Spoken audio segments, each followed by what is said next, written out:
All right. Thank you for joining us today. My name is Steve Cullis, and I'm the Option 2 coordinator here at Randolph High School. And in my line of work, I get to meet a lot of creators who are pursuing their dream and doing what they do and being successful at it. And so what I wanted to do today is kind of introduce everybody to a number of creators that are in the program. So what I'm going to ask you to do is just go around and introduce yourself and talk about what you're doing and what field you're creating in, if you would, please. So I'm Evangeline. I am in the fashion design field, and this is my second year in Option 2. I'm a senior. I'm Chenzo, and I'm a music producer. This is my first year doing Option 2, but yeah. I'm Sarah, also my first year in Option 2, a senior, and I'm in creative writing, specifically poetry. Okay, great. Yeah, and all three of you were chosen because you all are in different fields in terms of fashion and poetry and writing, and then also in music production. So I think between all three of you, you'd be able to give a good roundabout description of kind of the creation process and what it means to be a creator in your industry. So if you could let's talk about creating itself. The word gets used quite a bit, but in terms of what does being a creator mean to you? Can any of you talk about what that means, especially within your industry or even in general? I mean, I'll go. I think everyone is kind of a creator, but people who consider themselves artists are the ones who feel the need to express it visually to others. I think everyone has it inside them, and everyone has an interpretation of life, but creators are the ones who kind of bring that vision into the world in a different way than other people. I agree. The expression of their, interpretation of whatever it is you're trying to think about, like making the imagination part real, is what makes an artist or a creator. I think everyone has the capacity to be a creator, but if it's the people that try to pull it out and make a product, whether it's fashion, music, writing, literally drawing something, art, that kind of thing, that's what defines you as a creator. So in going along with that, so you're talking about everybody has that ability to be able to create, but what draws you then? You're talking about that need to be able to express yourself and express that art within you. So what is it about you in particular that you feel that you need to be able to get out that your art and show people or just have people, experience it? I don't necessarily know. I just know that like everybody has like their own thing that like they can do, and whether they know it or not, they have that creative ability to that makes them different, But yeah, like I don't So know Chenzo, that so you're in the music industry, and so you're creating music and songs and that people can experience and feel something for. Yeah. I mean, so when you put out music or when you create something, are you mainly do it for intrinsic reasons for your own enjoyment, or is it mainly to see other people enjoy your art? It's just like a mixture of both, like if I like see my song being played like in front of a crowd, like that's crazy. That's a crazy feeling. Because like if I'm able to make somebody like move, like and just like physically like feel something, like I feel great. That's crazy. But it's also just like on my end, because I've always enjoyed like making and like whether it be drawing or like doing music, But and I've seen you. I mean, you create things that some people will never see or experience or hear, but you still enjoy it and you still do it for yourself. Yeah, like part of my main goal is to make people feel something through my music. Okay. Anybody else want to touch on that? Well, I mean, I could go off of him. I feel like it's important that he touched on, like, even though he's into music, he draws. I feel like creative people, they have one outlet that they love the most, but oftentimes you'll see that they're into other little niches. And that just goes to show that your creativity doesn't have to facet in one place. And most creative people are into everything. They're into every expression. Like, I also love music and I love reading poetry. And it's so nice to see that people who are artistic can appreciate every other medium. Oh, absolutely. Yeah, I know I write the poetry, but I love to draw as well. And I crochet in my free time. And that kind of going off of what Chenzo said as well, having that personal aspect. Be it in your own side, creative outlet, or even in like your main outlet. I write some of my poetry and it never gets shared. It's really more just for myself. Just get it out of myself and onto paper, create something for me to express whatever feelings or interpretations about life that I have, and it doesn't necessarily need to get in front of a crowd in order for it to do what I need it to do for me. Although some of it can. I have performed poetry in front of people before, but it's not a requirement. So it's a little different for me. Yeah. So, I mean, knowing all three of you in terms of what you're doing, so each one of you has your major area that you express yourself. But yeah, again, so I know from each of you that you have different ways. So for instance, Sarah, not only do you have your poetry, but you have your art as well in your drawing. Chenzo, you talked about your drawing, but mainly I've seen you just do music. I mean, you're pretty focused. Do music, yeah. Yeah, like, pretty focused on music. Heavy in the drawing. I used to want to be like an architect, but like that completely changed. Oh, really? Okay. Oh, that's interesting. Yeah. So, and Evangeline, you, in terms of not only just the fashion and the sewing and the creation of that, you also, I've seen your artwork, in terms of the drawing and in terms of trying to take your ideas and put it on paper, and then finally, and then it goes into actually being made through fabric. Yeah. So it's pretty interesting that you say that, because I do definitely see that, not only do you have, you have multiple facets of your creativity, and then that you show it in different ways too. Oh, that's cool. So in terms of like, what kind of personal traits do you need in order to be a creator or success? You don't even have to be a successful creator, because I think, success is just creating itself. I don't know if there's a marker in terms of success. I feel like everybody, like as we said, like everybody can create. I think there's just like a line between who can successfully, I want to say successfully create, because like every like creation in a way is successful, but like successfully do what you want to do. I feel like you have to be like motivated, and you have to devote your time to creating. And if you don't devote, like, I'd say like 70% of your time to creating, at least for me, I didn't see anything until I started devoting most of my time towards it.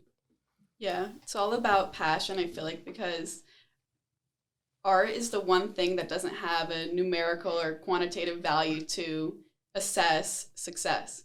So if you have the passion for it, then that's what shows that you've kind of made it and done what you feel like you need to do. Yeah, and I want to say, on top of passion and like consistency, just sticking with it, making it a part of your life. I feel like it's also important to kind of feel like it's a part of you that you want to get out if you want to make that your success, because you could have a lot of product just kind of sitting close to you, and if you're not confident in it, or you don't like it, or you don't want to put in the work to keep making more of it, or you never feel like you want to make it into what you feel like success is, then you're never going to feel like a successful creator. So you can keep creating over and over again. You can keep making your ideas and never feel like a successful creator. Without that like push, you are going to get uncomfortable, and you need to be okay getting into some uncomfortable places and learning how to do new things. So I think there is a level of self-motivation that goes into it. I mean, all three of you are very self-motivated in your areas, but for instance, Chenjo talked about, playing and having your songs played in front of other people and having see them and enjoy it, in terms of doing a show or seeing, your creations and reading aloud to other people.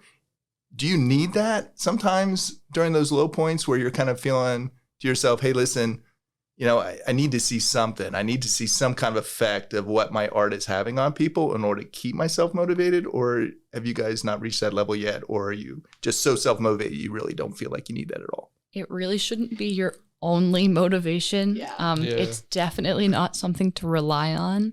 And that's a very slippery slope. I feel like you can really end up in a point where it's like, that's all you're working for is just for others, which could be a bit of a issue when the creativity comes from you. But it is nice to have some external validation, kind of get you out of your own head sometimes with your creation, since a lot of that is coming directly from you, and it's hard to separate yourself from it.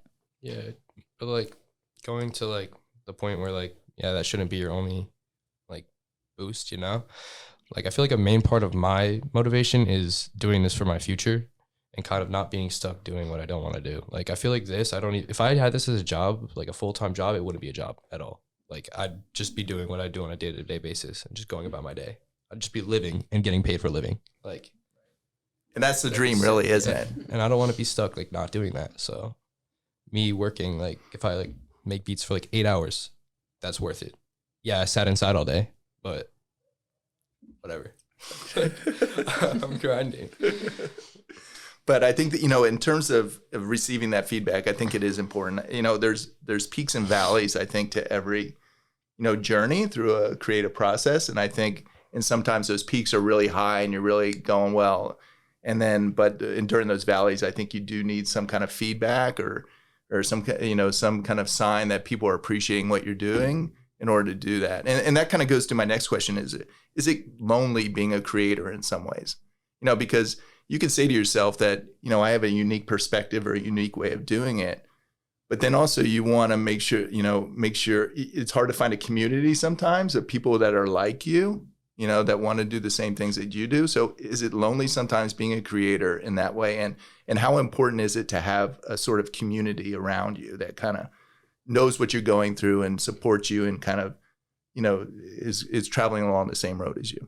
I think it's lonely in a good way. I can only speak for myself here, but I mean, out of my friends, out of a lot of people I know here, I'm one of the only people who does fashion design to this extent. So it kind of makes you feel special when you're,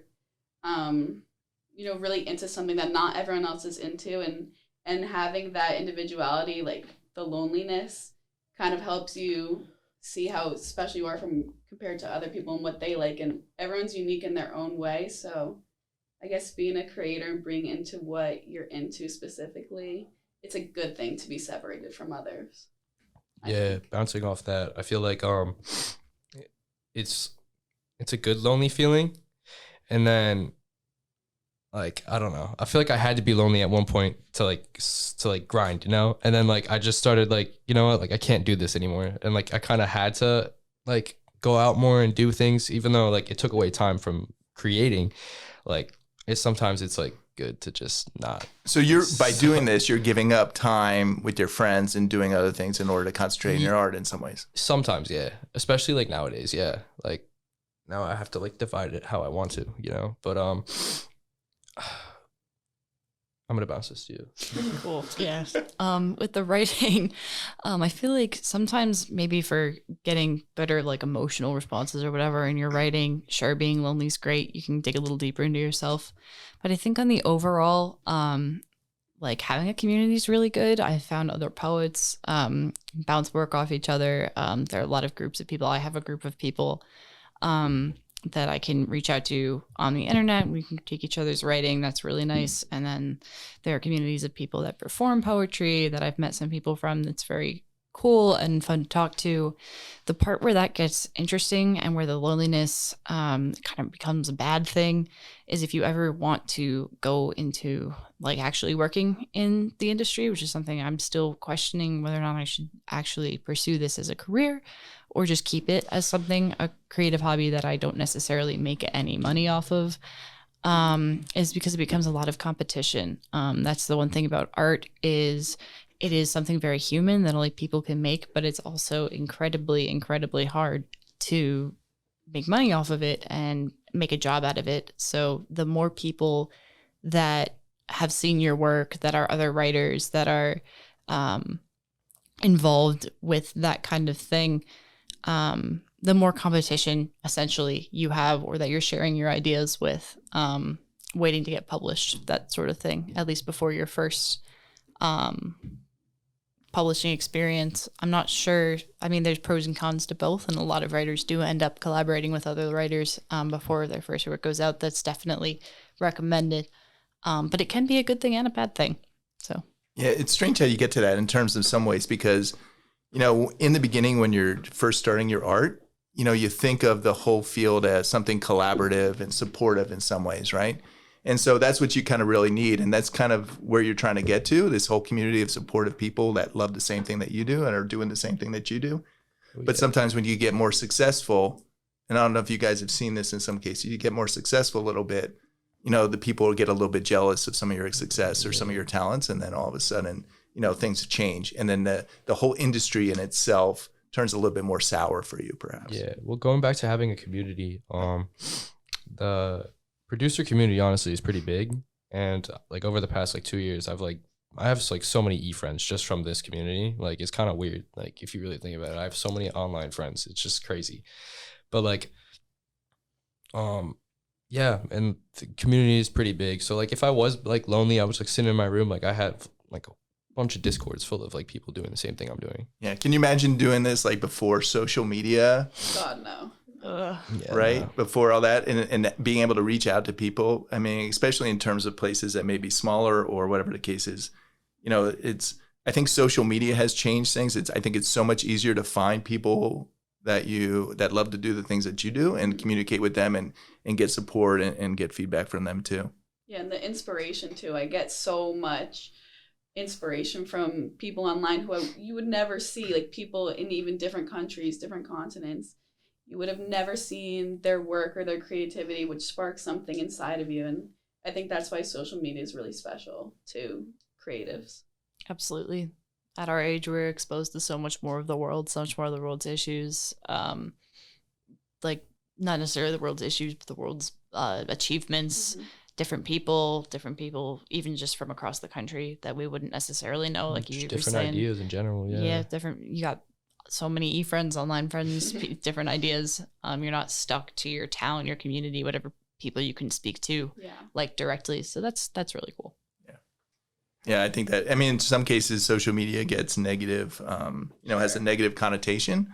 But from the way that you guys are talking in some cases, if you're able to focus on a certain supportive community. It's really a tool, especially since COVID, honestly. I feel like COVID kind of boosted like how much social media could be used as a tool.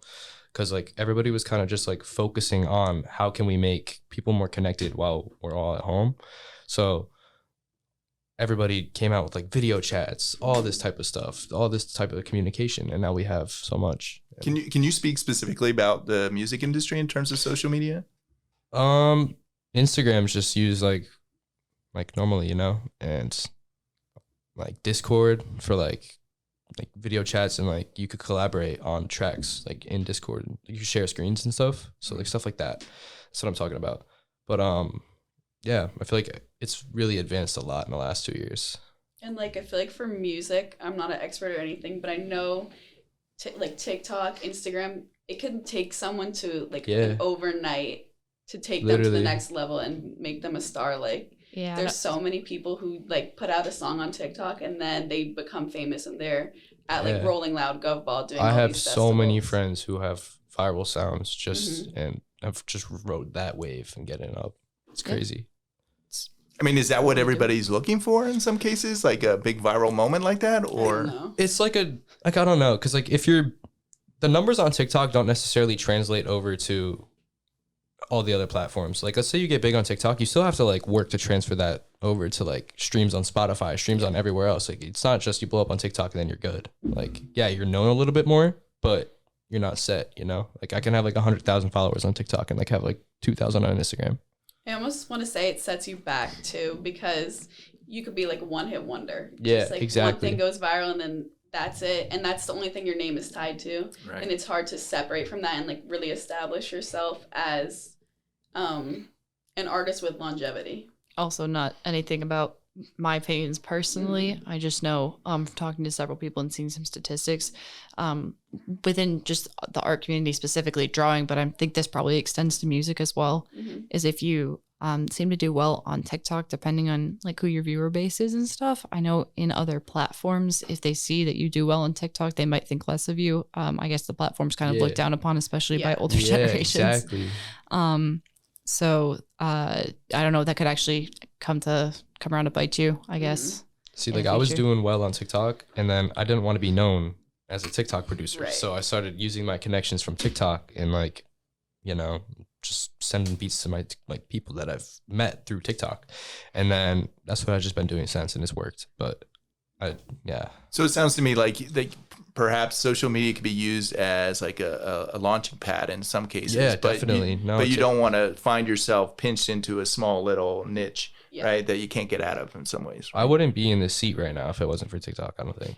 Like, I don't think I would have been pursuing TikTok. I mean, pursuing music. Or another app like that, or another social media platform like that, right? In some cases. Yeah, it's definitely great to start with. The For You page is crazy. It's like, oh my God. It goes back to another thing. Like social media is a fantastic tool. It's just knowing how to use it and knowing how to use it well.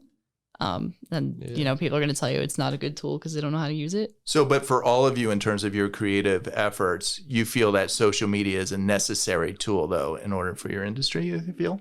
Not necessary, but definitely useful. For the modern day, like, you have to say yeah. Yeah, no, modern day, it's a necessity. You can't make it without social media. Okay, cool. So let's talk about a little bit about what your plans are for the future. So we're gonna wind down a little bit, but I want to find out what your plans for the future. So, Evangeline, if you would talk about what your plans are. I'm going to Marist College for bachelor's degree. That's the 4-year one, right? I'm going for fashion design, so it's in New York. And what do you want to do after you graduate college? I just want to design. I mean, a lot of people ask me, like, do you want your own brand? Do you want your own line?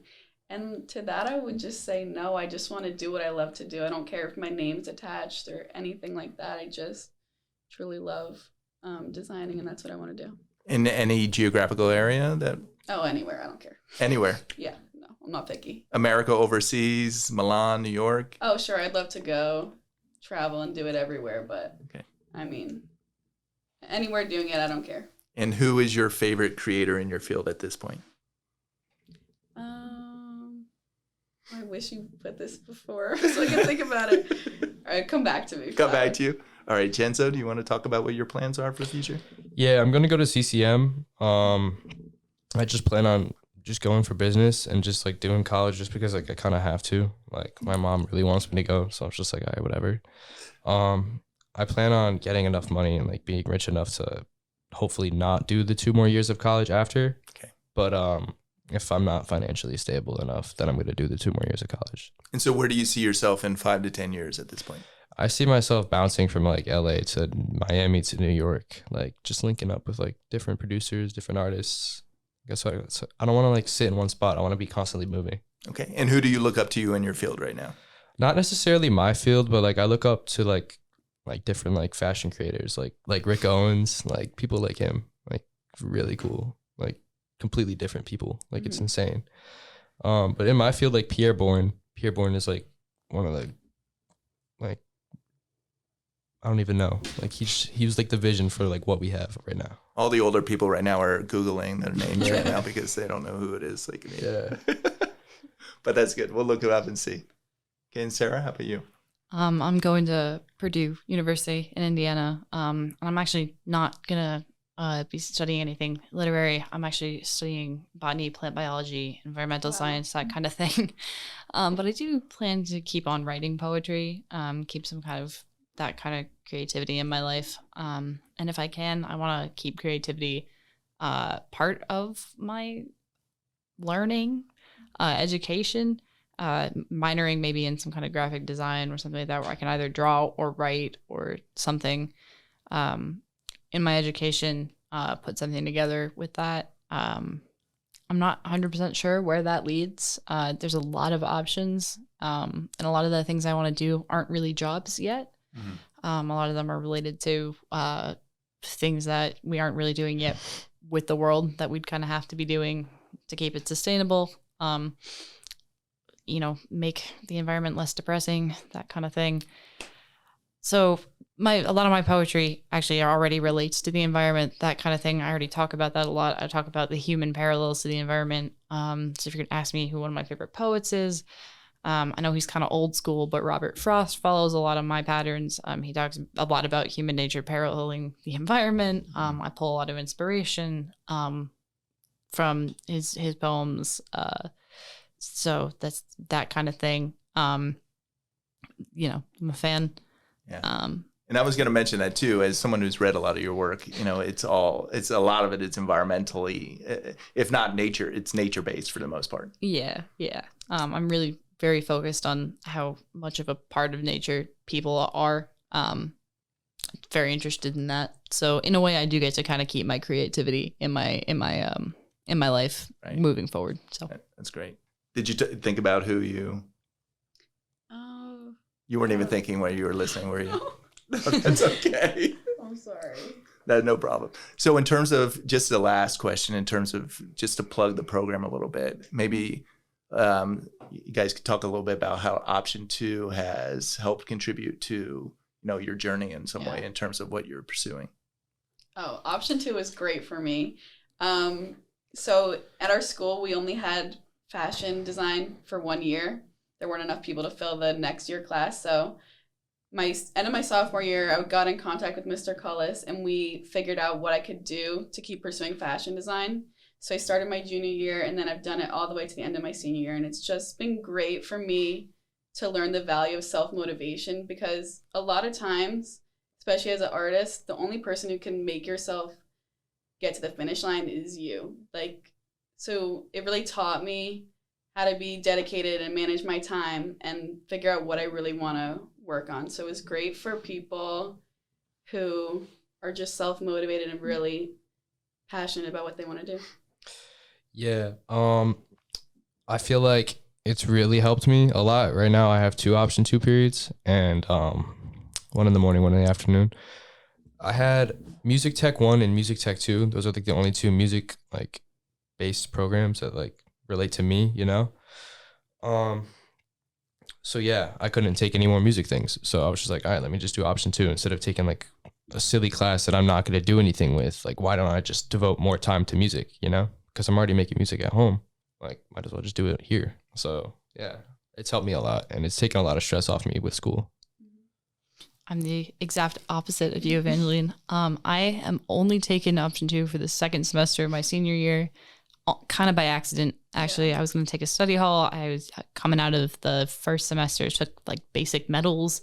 Yeah, they weren't running the advanced metals class. I don't know what I would do with that in my life. I went to talk to Mr. Cullis about doing something maybe with the basic metals class that was running, and we ended up coming in for the second semester doing the poetry, which has turned out to be a really cool opportunity. It wasn't necessarily something I knew about, and would definitely recommend someone to hop in a little earlier if they knew about it, but it's a great way to spend some time, kind of like what Jenzo was saying, working on passions while you're in high school. Like, you're here, you have time, you have resources to learn things, like use them. There's an opportunity. This is a fantastic opportunity to learn that. Everybody is going to know that the mitochondria is the powerhouse of the cell. You might as well learn something that you want to and are going to use. Definitely.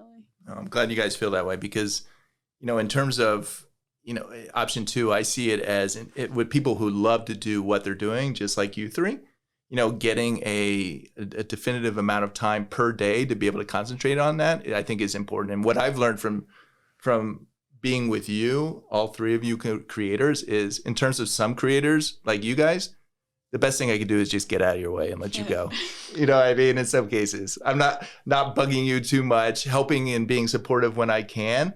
But in terms of just letting you do what you do and what you love to do, I think that's one of the most important things I could do is kind of just support you in some cases. If you need resources, find resources for you, but just give you the time and the space in order to be creative and go at it. And especially for people that are self-motivated, just as you 3, it's so important to be able to do that and to have an opportunity to do that, I think, at some points in your school day. So I want to thank each and every one of you. I think it's been a wonderful conversation. Thank you. I'm hoping that other creators will find a lot of value in things that you've talked about. And so I wish you all much, much luck in what you're going to do after you graduate. And I know that all 3 of you will be very successful. Thank you. Thank you. Thanks for being our teacher. Sure. Yes, thank you.